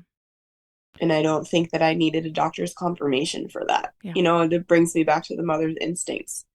I have that strong feeling that I know. Mm-hmm. That I know exactly what happened. And I don't think that I needed to put her through anymore, as well as us. We would have been sitting there waiting for months for autopsy results and just sitting there with it haunting us. And we were already haunted by plenty. Yeah. So we didn't need any more trauma, I guess. And then, of course, I wanted my little girl to rest in peace. Yeah. Makayla, can you, there's a couple things I'd like to ask you, and just to make sure that we get this on the record. How big was she when she was born? Let me see. She was 1 pound, 9 ounces. Oh, itty bitty. Yeah, she was itty bitty, and she was 16 and a half inches, which was exactly 6 inches smaller than my daughter. What? Okay, I got numbers mixed up here. Hold on. I was thinking of my first. Yeah. 13 and a half inches. My daughter was 19 and a half inches. Okay. So she was exactly 6 inches smaller than her big sister at birth, and she was born at 38 weeks. That is crazy, because I think that's a pretty decent length, isn't that? Yes, for just being 24 weeks? I don't know how to explain it. She was little, obviously. She was only 25 weeks gestation. She was very big. Yeah. She was very big for her gestational age. Even the doctors were like, what? They're like, how is she so big? Or she had the biggest, plumpest belly Like, Oh, she was eating well. She was eating well in there. That was one of our first comments. My husband and I were like, dang, we knew she was eating well, but this proves it. And she was very, very full. She had chunky cheeks. She had, oh, everything was so beautifully developed. yeah. It was beautiful to see. It was lovely to see. Like, even the doctors were taken back by how perfect she was. She was absolutely perfect. Yeah. But it also definitely added to the trauma Yeah. Just to because see how she was so, beautiful. yeah, she was so perfect. Do you mind if I show you a picture? Oh, I'd love to see her. I had this little book made. It's 2023, the year of Cambria. Oh, So these pictures, I'm not sure how well you will be able to see them on here, but those were in the hospital after we yeah. had gotten the news. Yeah. And that's her And I was you birth. laboring right there And on the then ball. these are all of my beautiful little girl. Oh my gosh, are you kidding? She looks gorgeous. No, Wasn't she seriously. absolutely No, you guys, precious? these pictures that I'm seeing. So if you're listening to on the podcast, and you can see these pictures on YouTube, but she is really a very like she looks like a really beautiful, She beautiful like fully full baby. developed. Yeah. And even the doctors were like, I have never seen a baby this young in gestation Yeah. look like she was a full, 9-month-old baby. The only thing was her size. That was the only difference, was she was obviously very little, but they were so surprised she looked like a full gestation baby. She's They were beautiful. absolutely gorgeous. And Oh, of course that was great. It was wonderful because that was not what we were expecting. We yes. were expecting much worse, Yeah. to be completely honest. Yeah. So that helped a lot, but that also hurt us a lot, Yeah. given she was absolutely perfect. Oh, And this one bad day unfortunately took her life. And it's beautiful, but it's also very, very sad. yeah. But she was perfect. There was literally nothing. If you had just seen her and you hadn't known what had happened, you would have suspected that she was just She was sleeping. yeah, exactly. She's just And so beautiful and peaceful looking there. Oh, and she was, until the second we passed her over to those nurses, she was absolutely. I try and explain her to people, and the way that I explain how I think of Cambria was like elegant, dainty, and subtle, which I know sounds like very weird words to use for like a human being, yeah, but but she was just there. yeah. She was there. She was perfect the way that she was, and she she just looked like a little princess. Oh, Just looked like a little princess. She was absolutely perfect. And I just can't even express that enough. yeah. I'm so beyond blessed to have gotten a glimpse into the future of what the future could have looked like for us. It's hard to talk about, but to think about, Yeah. it kind of just gives us an idea of what she would have looked like if she was born Yeah. alive. There's And if she had something full really gestation. that's a really lovely thought to think about. Just like that was a little nod to you guys in the future. Just like I know I'm not going to be able to stick around, but this is what I would look like. I just think that's so sweet. As that is too, that's how, I'm like, the reason I feel like like I said, there's a reason for everything. Everything happens for a reason. And I believe one of the reasons she came out so perfect was to kind of give us an idea, like, this is probably what you guys would have experienced. You would have experienced this beautiful, beautiful, plump, healthy looking little girl. Because she looked healthier than my living daughter when my living daughter was Yeah. born. Yeah. She was pink, and she was this beautiful, like, pale color. I Yeah. mean, she still had color in her fingertips, which is just not Yeah. That doesn't not really heard of, yeah. given that she had passed away 2 days prior. It's just, it didn't make sense on how perfect she was, but she was. Yeah. She didn't have the discoloration as the doctors had warned me about. Yeah. They said, when she gets here, she's not going to be like what your living daughter looked like. She's going to be different. She's going to be beautiful, but it's going to be very different. Yeah. And that was what I was expecting. And I didn't get that, which was beautiful. Yes, a pleasant surprise, right? Yes. Yeah. Definitely eased our minds a little bit Yeah. too. Slightly, Yeah. but it did. And Makayla, tell me how you guys chose her name, because I know that you knew early on that you had a little girl in your tummy. Tell me why you decided on that name. So we had, even before our daughter Cassia, we had a list of names. One of my favorite teenage, how do I even phrase that? When I was a teenager, one of my favorite bands was called Coheed and Cambria. Oh, And okay.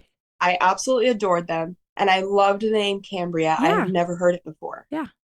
So to me, I'm always looking for unique. Yeah. So Cassia, I have never heard of, and I've heard of Cassie, Cass, all these different things, but I've never heard my daughter's name. And Yeah. that's kind of what, What you wanted to do. Yeah.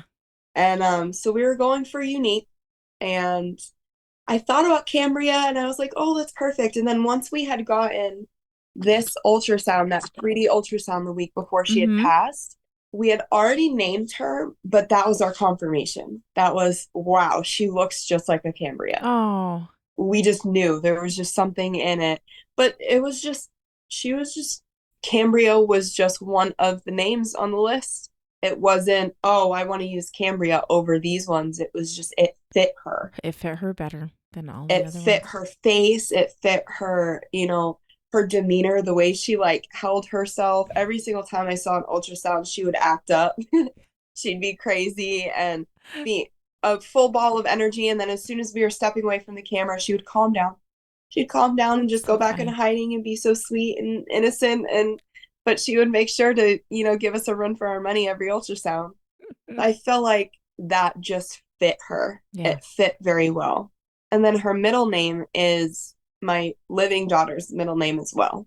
Oh, okay. We gave Cambria the same middle name because we had come up with Alayla, because Alayla is the first three letters of her father's name and the last three letters of my name. Yeah.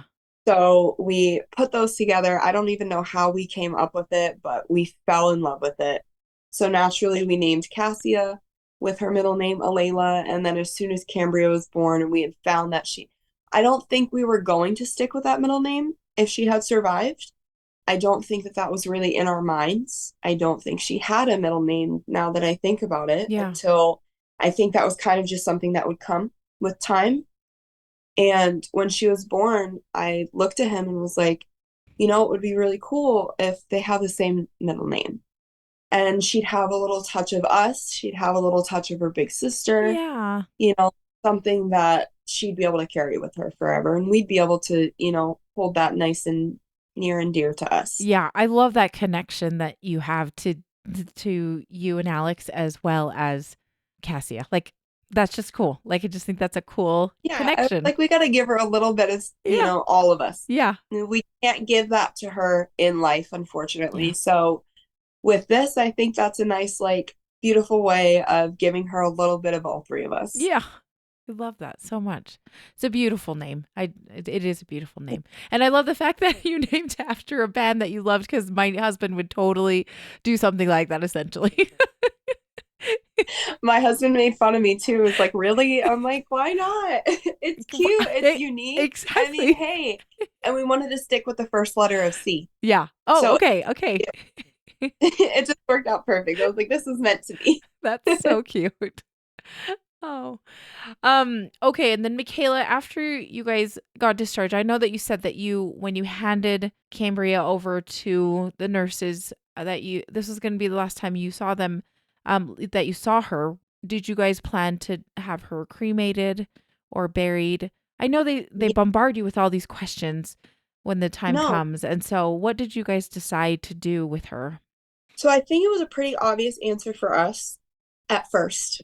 When we had found out she passed away, I think that was one of the first like actual conversations that we had Okay. was, okay, well, what are we going to do now? Yeah. Are we going to have a funeral? Are we going to do a service or not? Are we going to get her cremated? What are we going to do? And her father and I both want to be cremated when when we pass. Yeah. For a multitude of reasons, but that's just something that we're a lot more comfortable with in comparison to burial. But we really wanted to have a ceremony.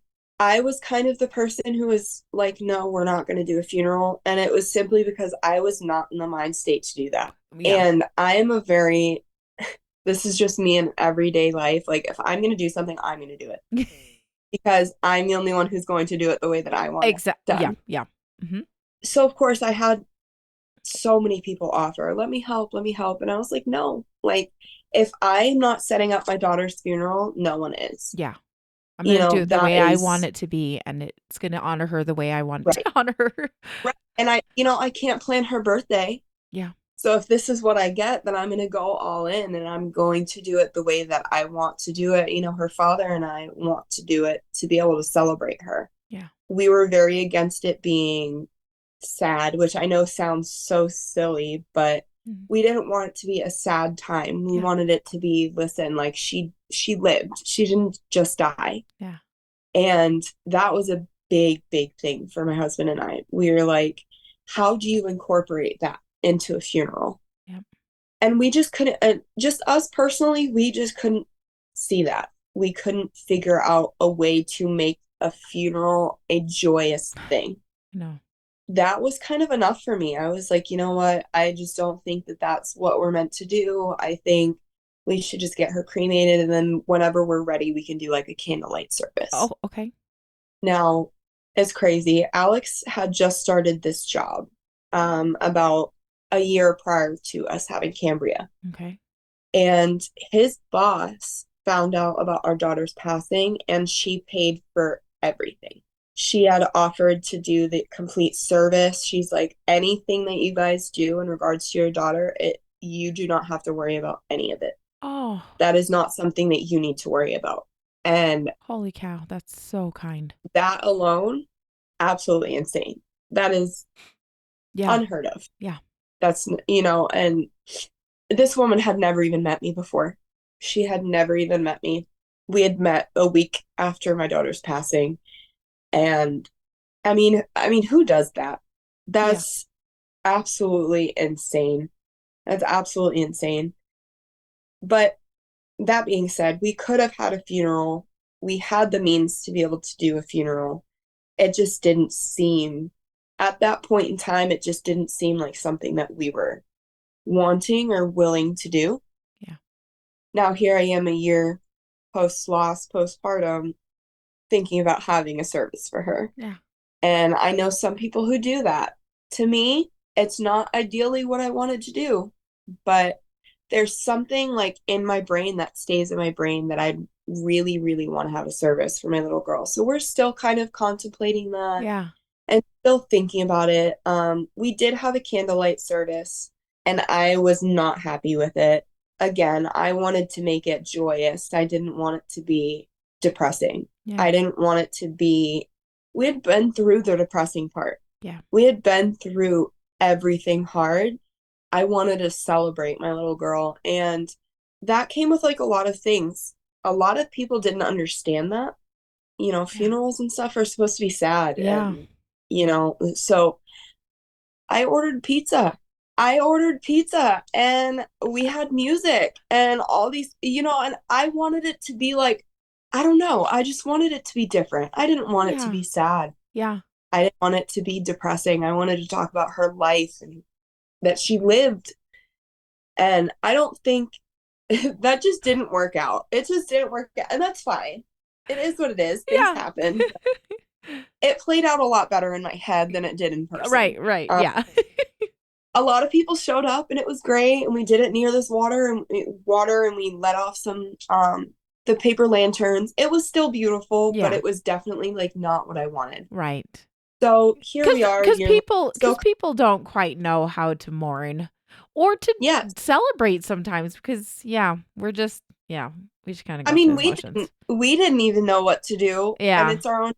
So I can't imagine how our friends and family felt in that situation. Like, are we supposed to smile? Are we supposed to cry? What are we supposed to do? Like, I can't imagine on their end how that must have felt. That must have been quite blatantly a little awkward. Like they just didn't know.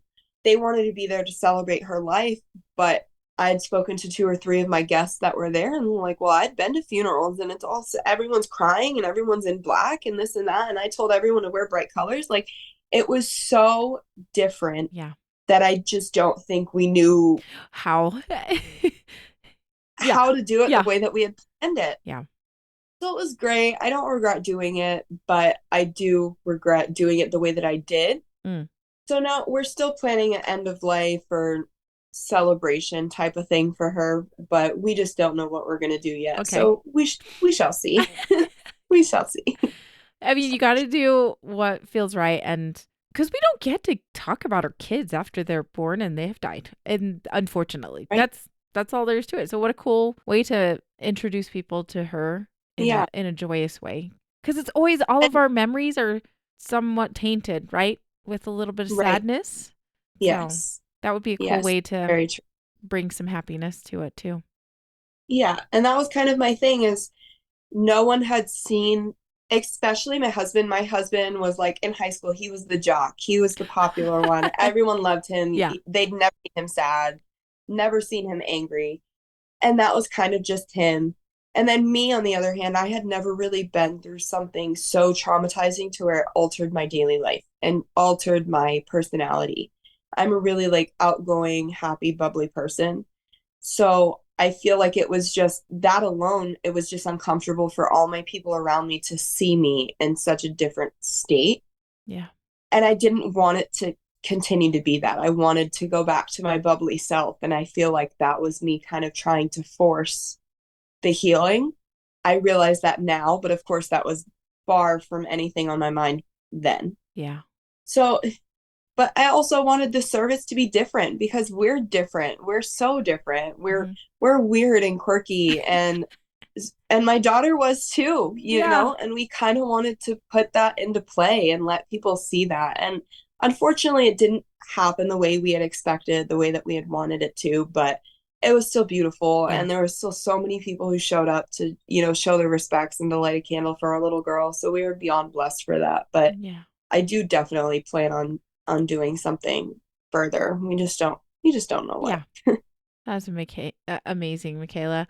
And I just want to say thank you for sharing Cambria with us today. I feel like I know her so much, and because I feel like I just knowing your personality, I was like, she would have been a little feisty little one and so sweet Absolutely. also. Absolutely. That's very true. If you knew my daughter now, my Cassia, oh my goodness. I have no doubt that they would have been the same in all the best ways. Awesome. That is amazing.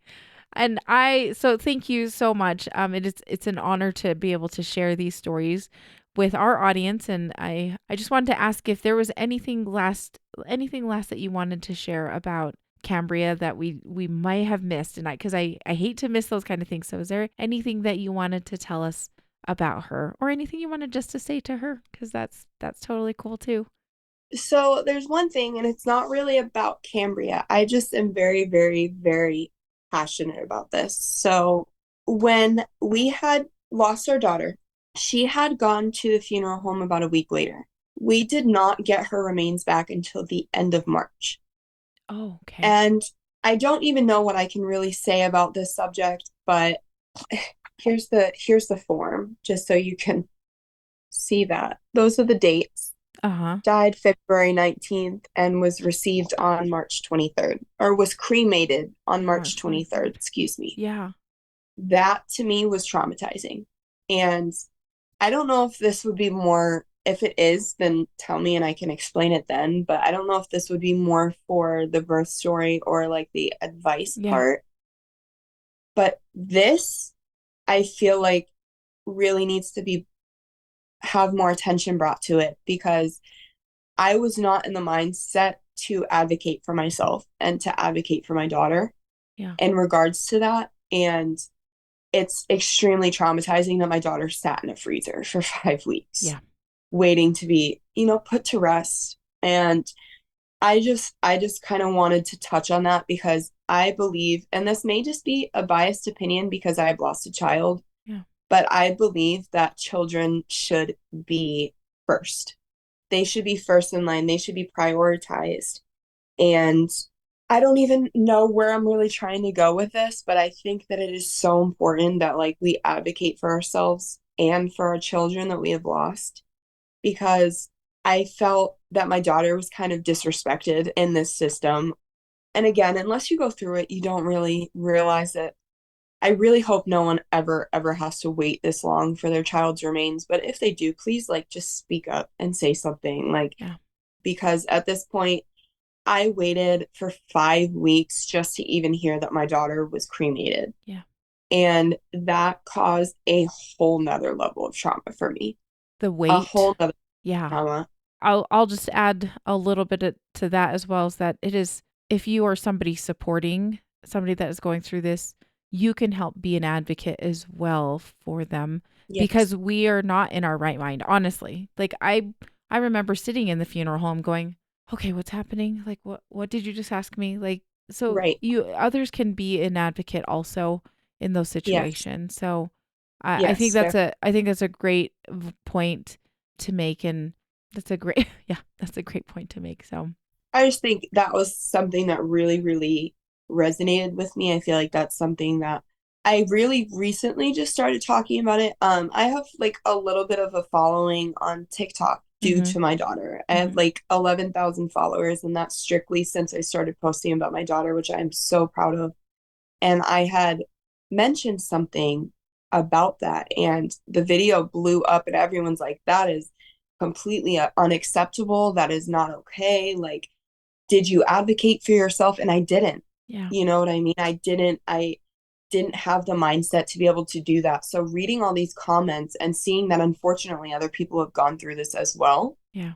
I think it's just a very, very valid point to just know that, like, just even in this one situation, advocate for yourself everywhere in your life, Mhm. everything that you are passionate about, everything that means something to you. But especially when it comes to people, specifically our children who cannot advocate for themselves, Yeah. I think it's so important to make sure. I mean, this is the end of their life. This is how they're being put to rest, put to sleep for the rest of, eternity. And we want to make sure, me specifically, I wanted to make sure that she was put to rest peacefully. Right. I wanted to make sure that she was put to rest the way that she deserved. Yeah. And she unfortunately was not. Yeah. So I just think that that was just something that my brain was like, just say it. I Yeah. think it's just really important that, if you can't advocate for yourself or your child, then definitely, like you said, anyone can be an advocate for you. And it's so hard for people to understand like what we need Yeah. in situations like It, that or after situations like that. yeah. It's so hard, but Yeah. that's definitely something. And not just when it comes to cremation, but everything that comes along with child loss, infant loss, pregnancy Yes. loss, like just help advocate for your people. Yeah. Exactly.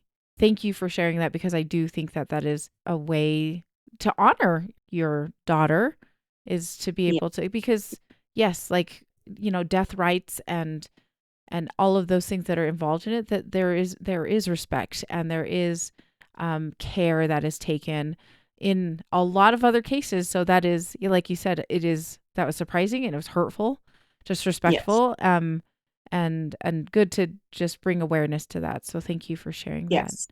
Yeah, Um, of course. and thank you for sharing Cambria again. Like, I really appreciate that beautiful story. And also, just, there's a lot of hints of just speak up for yourself and keep asking. You're like, something is wrong.